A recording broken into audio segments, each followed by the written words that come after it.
Bago lamang gipagawa sa DILG Central Office ang usa ka memorandum din ang 40 ka mga munisipyo gikan sa 4 ka probinsya ni pasa sa Seal of Good Housekeeping. Kini ang usa sa mga programa sa ahensya aron i-assess ang tanang munisipyo, syudad o probinsya kabahin na sa maayong pagdumala sa ilang financial resources o transparensiya. Sa sound fiscal management, kinahanglan nga sa ilang previous years, 2010 nga financial reports, walay adverse opinion gikan sa Commission on Audit. Kaya kanagong every year, the Commission on Audit prepares an annual audit report.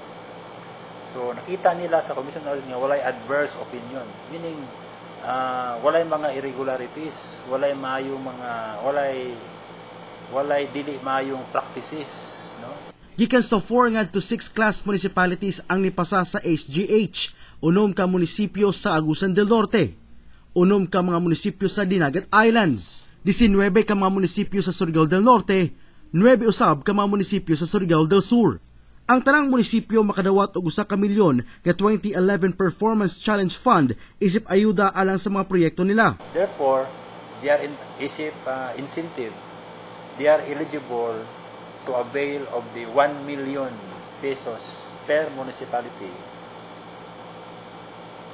sa gitawag na itong PCF, Performance Challenge Fund, para iayuda sa ilang mga proyekto ngadto sa ilang mga munisipyo.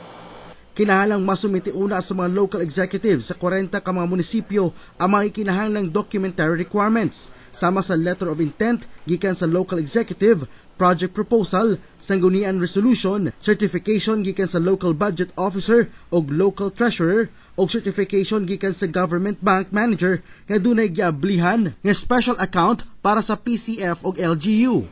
500 million pesos ang pondong gigahin sa DILG alang sa maong programa.